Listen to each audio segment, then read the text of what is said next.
ఎటువంటి ఆపరేషన్ లేకుండా లేటెస్ట్ టెక్నాలజీతో చిన్న ఇంజెక్షన్ తో నన్ను పూర్తి ఆరోగ్యవంతురాలను చేశారు. Elite spine and pain management centre కి వెళ్తే మీ నొప్పులకు స్వస్తి. భారత రక్షణ వ్యవస్థని మరింత బలోపేతం చేసేందుకు ప్రైవేట్ కంపెనీలు రంగంలోకి దిగుతున్నాయి. ఈ క్రమంలోనే గుజరాత్లోని వడోదరాలో తొలి ప్రైవేట్ సైనిక రవాణా విమానాల తయారీ ప్లాంట్ని ప్రధాని మోదీ, స్పెయిన్ అధ్యక్షుడు పెడ్రో శాంచెజ్ కలిసి ప్రారంభించారు. ప్రైవేట్ ఎయిర్క్రాఫ్ట్ తయారీ సంస్థ భారత్కి రావడం ఇది తొలిసారే. వివిధ ప్రాంతాల నుంచి విడిభాగాలన్నీ తీసుకువచ్చి ఒకే చోటనే విమానాన్ని తయారు చేయడం ప్రైవేట్ ఏవియేషన్ ఇండస్ట్రీలోనే ఇదే తొలిసారి కావడం విశేషం. అంటే ఇక్కడ ఫ్యాక్టరీలో తయారైన విమానం నేరుగా గాల్లోకి ఎగురుతుంది అనే విషయాన్ని మనం అర్థం చేసుకోవాలి. Tata advanced systems limited TASL క్యాంపస్లో ఉన్న ఈ ఏవియేషన్ ఫ్యాక్టరీలో C295 ఎయిర్ బస్లని తయారు చేస్తారు. దీంతో విమానయాన రంగంలో భారత్ ఒక మైలురాయిని చేరుకున్నట్టవుతుంది. మేక్ ఇన్ ఇండియా ప్రాజెక్టులో భాగంగా తయారయ్యే ఎయిర్ క్రాఫ్ట్లు ఖచ్చితంగా భారత్కి గేమ్ చేంజర్గా మారతాయని ప్రధాని మోదీ ఆశాభావం వ్యక్తం చేశారు. అంతేకాదు ఈ విమానయాన తయారీ సంస్థ భారత్కి రావడంతో ఎయిర్ క్రాఫ్ట్లని ఎగుమతి చేయడంలో ఊతమిస్తుందని మోదీ పేర్కొన్నారు. ఇక C295 ఎయిర్ క్రాఫ్ట్ భారత్కి గేమ్ చేంజర్గా ఎలా నిలుస్తుందో చూద్దాం. C295 ఎయిర్ క్రాఫ్ట్ భారత వైమానిక దళంలో చేరితే ఇప్పటికే ఉన్న వ్యవస్థకి ఇది అదనపు బలంగా మారబోతుంది. Airbus Defence and Space సంస్థ తయారు చేస్తున్న ఈ ఎయిర్ క్రాఫ్ట్ ఎన్నో మిషన్స్ ని విజయవంతంగా పూర్తి చేయగలదు.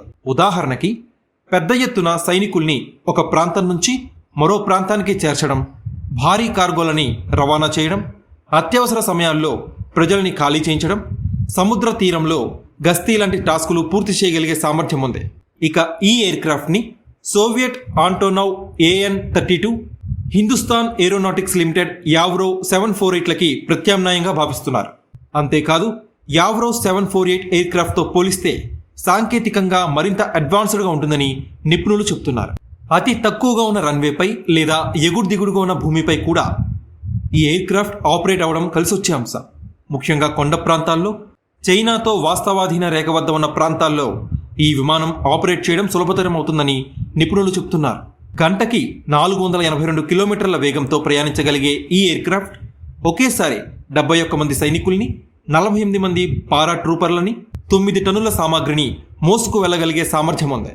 జంట టర్బో ప్రొపెల్లర్స్ కలిగి ఉన్న ఈ విమానం గాల్లో ఉండగానే సామాగ్రిని కిందకు పంపడం, ఎలక్ట్రానిక్ సిగ్నల్స్ ఇంటెలిజెన్స్ వ్యవస్థ, హెల్త్ ఎమర్జెన్సీ సమయాల్లో సముద్ర తీరాల్లో పాట్రోలింగ్, గాల్లోనే ఇంధనం నింపుకోవడం వంటి ఫీచర్స్ కలిగి ఉండడంతో భారత త్రివిధ దళాలు ఈ ఎయిర్ క్రాఫ్ట్ ని రికమెండ్ చేస్తున్నాయి. మేక్ ఇన్ ఇండియా, ఆత్మనిర్భర్ భారత్లో భాగంగా కేంద్ర ప్రభుత్వం ఇక దిగుమతుల్ని తగ్గించుకునేలా కార్యాచరణ రూపొందించింది. స్వదేశీ పరిజ్ఞానంతో తయారయ్యే ఉత్పత్తుల్ని ప్రమోట్ చేసేందుకు డిసైడ్ అయింది. C295 కార్యక్రమంలో భాగంగా ముందుగా 56 ఎయిర్ క్రాఫ్ట్లని తయారు చేసేలా ప్రణాళికని సిద్ధం చేశారు. ఇందులో ముందుగా ఎయిర్ బస్ సంస్థ స్పెయిన్ యూనిట్లో తయారు చేసిన C295 ఎయిర్ క్రాఫ్ట్లని భారత్కి డెలివరీ చేస్తుంది. మిగతా 40 ఎయిర్ క్రాఫ్ట్లు వడోదరా ప్లాంట్లో తయారు చేస్తారు. ఇప్పటి వరకు 5 C295 ఎయిర్ క్రాఫ్ట్లు భారత్ వాయుసేనలో ఉన్నాయి. సెప్టెంబర్ 2023లో తొలి C295 ఎయిర్ క్రాఫ్ట్ భారత్లో ల్యాండ్ అయింది. భారత్లో తయారయ్యే తొలి C295 ఎయిర్ క్రాఫ్ట్ని 2026 సెప్టెంబర్లో ఎగిరేలా సన్నాహాలు చేస్తున్నారు. మిగతావి 2031 ఆగస్టు కల్లా పూర్తి చేయాలి అని లక్ష్యాన్ని పెట్టుకున్నారు. ఇక ఈ ప్లాంట్ కార్యకలాపాలు ప్రారంభమైతే స్థానికంగా ఉద్యోగాల కల్పన ఉంటుంది.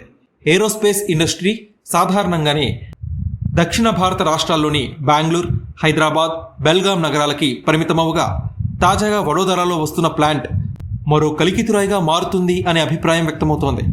ఈ ప్లాంట్ ప్రారంభమైతే ప్రత్యక్షంగా 3,000 ఉద్యోగాలు, పరోక్షంగా 15,000 ఉద్యోగాలు వస్తాయి అనే అంచనా కూడా ఉంది. ఇక భారత్ అవసరాలకు తగ్గట్టుగా 56 ఎయిర్ క్రాఫ్ట్లు తయారయ్యాక Airbus Defence and Space సంస్థ మరిన్ని ఎయిర్ క్రాఫ్ట్లని తయారు చేసి భారత్ ప్రభుత్వం అనుమతించిన ఇతర దేశాలకి ఎగుమతి చేసేలా ప్రణాళికని సిద్ధం చేస్తున్నారు. తద్వారా మేక్ ఇన్ ఇండియా కార్యక్రమాన్ని ప్రపంచానికి పరిచయం చేయడమే కాకుండా విమానయాన రంగంలో భారత్ కూడా కీలక దేశంగా మారుతుంది. ఏరోస్పేస్ ఇండస్ట్రీలో ప్రస్తుతం అమెరికా, ఐరోపా దేశాల ఆధిపత్యం కొనసాగుతోంది.